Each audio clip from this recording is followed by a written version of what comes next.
What do you think happens when the United States Coast Guard intercepts a narco boat in international waters? One stuffed to the gunnels with bales of the cartel's precious cargo. I don't just mean what happens right then and there in the ocean. I mean the full, true, gritty story, from beginning to end. Nose to tail. Well, now I can tell you. After tracing these international smugglers, let's call them the Miserable Seven, over years, with exclusive video of their jagged life before their frantic journey, to the moment they were bagged with $20 million worth of coke, from their devious plots to escape to where they are right now, which is in Florida. The mob reporter here with the inside story of smuggling gone wrong, of 7 cartel minnows stuck between far bigger fish, the sharks of the Mexican and South American cartels, and the mighty whale of the US government. Let me tell you about it. First, let's watch them get caught. It was January 14th, 2021. This remotely piloted drone, a Predator variant for maritime surveillance, was on a routine patrol scanning the eastern Pacific when it spotted a suspicious speedboat. It was traveling in international waters, 212 nautical miles south of Mexico's Huatulco. They're called go-fast boats because they're exactly that, built for speed, bristling with high-powered outboard motors, all teeth in the back, with little comfort up front. They're notoriously used for smuggling. A U.S. Coast Guard cutter named Steadfast was on a counter-narcotics patrol in the eastern Pacific Ocean. It changed course and gave chase.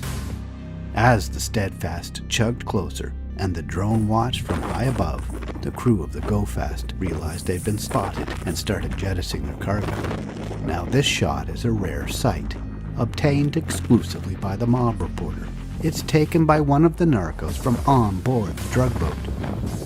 It shows the crew tethering the bales one to the other and heaving them overboard, trying to get them off before the Americans arrive. You can see them bobbing in the water, one after another after another. The smugglers at this point clearly hoped to retrieve them later. 19 bales were dumped before a boarding team from the Steadfast caught up to them. Here's the view from the drone. We see the Coast Guard's own go-fast boat approach. The coasties are the ones wearing the life vests. And here's the view from sea level. The coasties found this ragtag 7-man crew on board. They don't look happy.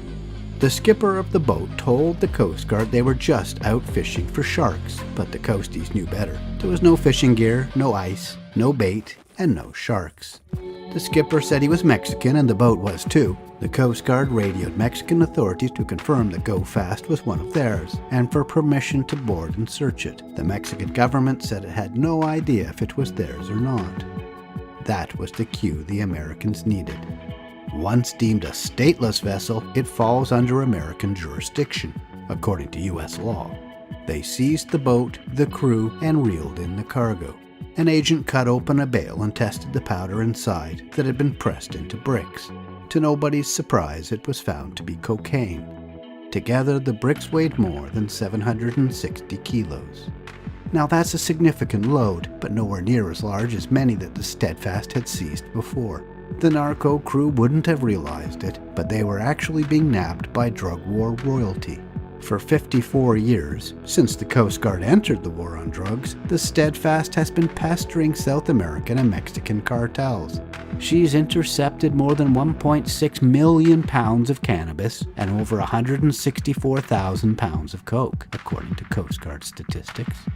In the 1970s, the Steadfast patrolled the Florida Straits and Caribbean Sea. Her reputation was so feared, the Spanish-speaking narcos nicknamed her El Tibadon Blanco, Spanish for the White Shark.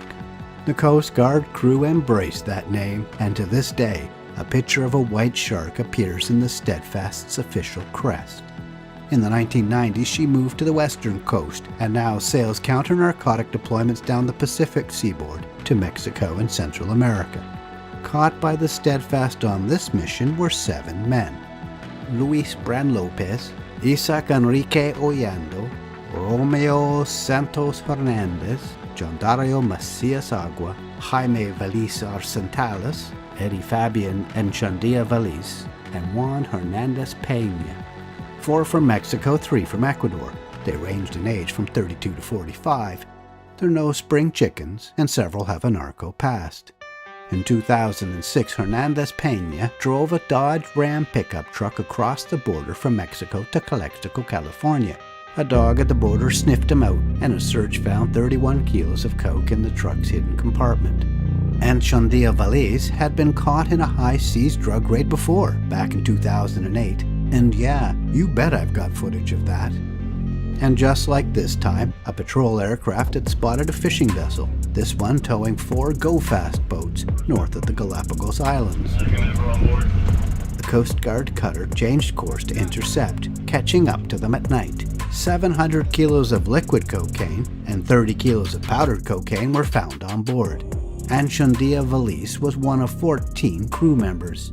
Now, because the fishing boat was confirmed registered in Ecuador, the crew was turned over to Ecuadorian authorities, which may have been great luck for him because in just a few years he's already free and on the sea again. Evidence of a gangster past was found on the phones of another 2 of the miserable 7 crew. Here's scenes from Ollando's phone, including selfies with 5 different handguns, bands on bands of cash, and a delicious fish soup. Ah, the narco life. Santo Hernandez's phone was filled with incriminating photos of cocaine and guns, including these videos of shooting a shotgun and a military-style rifle. And also this footage, which looks like a race between go-fast boats very similar to the ones he was caught on. And finally, Valise Arcentales was found to have taken a one-way flight from Guatemala, Mexico's southern neighbor, to Peru in South America. That's an indicator of a successful smuggling venture. Boat ride north, one-way flight back south. The Steadfast brought the crew, the coke, and all their belongings to the U.S., docking in San Diego, California. It took until April for them to be hauled to Florida for prosecution, where they pleaded not guilty to possessing with intent to distribute 5 kilos or more of cocaine, and conspiracy to possess with intent to distribute cocaine. Those charges carry a minimum sentence of 10 years in prison and a maximum of life imprisonment. Arguments have previously been made in court cases challenging the Coast Guard's right to board foreign boats in international waters, but this crew didn't make any. They would have lost even if they had. The fact is, there are more restrictions on U.S. police searching a car on the street than there is for the Coast Guard to search a vessel on the water. On the high seas, it is only diplomatic courtesy standing between a Coast Guard boarding team and any vessel it suspects of smuggling. But that legal certainty didn't rob their trial of intrigue. Oh, it had that. In late February 2022, before their scheduled trial began, one man suddenly broke from the pack. This usually signifies someone has agreed to be a government witness. In gangland lingo, a rat.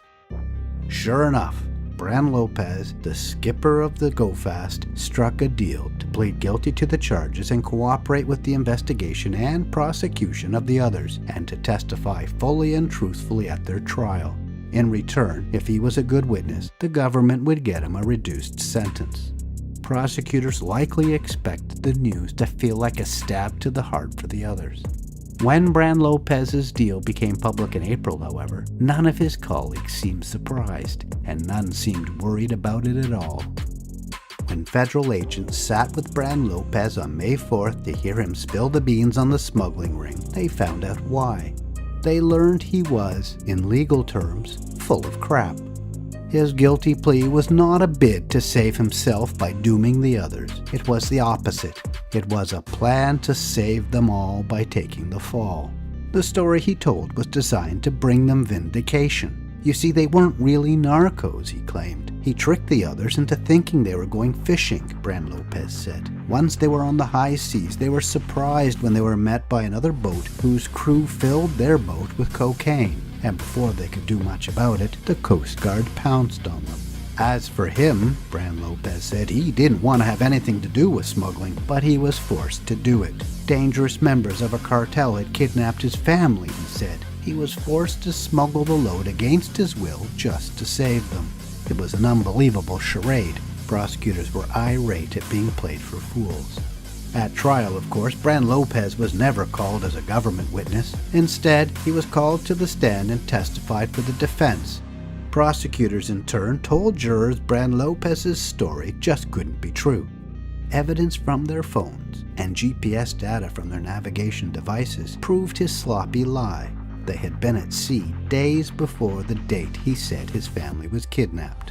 When it came time for Bran Lopez's sentencing for his guilty plea, instead of prosecutors recommending leniency for his cooperation, they asked the judge to increase his punishment for obstruction of justice. In July, Bran Lopez was sentenced to nearly 22 years in prison. Ouch. The trial for the rest of them began August 15, 2022, in Tampa, Florida. One defendant, Hernandez Pena, was dropped from the prosecution during trial for COVID exposure. The others put their faith in Bran Lopez's lies. It took the jury only 1 hour and 16 minutes to reach a unanimous verdict. The 5 remaining defendants were each found guilty on all counts. Now they are set to be sentenced on November 18, 2022. The trial for the one who was dropped from the prosecution for COVID is scheduled to begin next month as well. I'll be watching to see if any of them get anywhere close to the 22 years given to Bran Lopez in return for his futile attempt at being the fall guy. Please tap the thanks button below this video, or join me on Patreon for bonus content and perks at patreon.com/themobreporter. Please like, comment, and subscribe. Thanks for watching.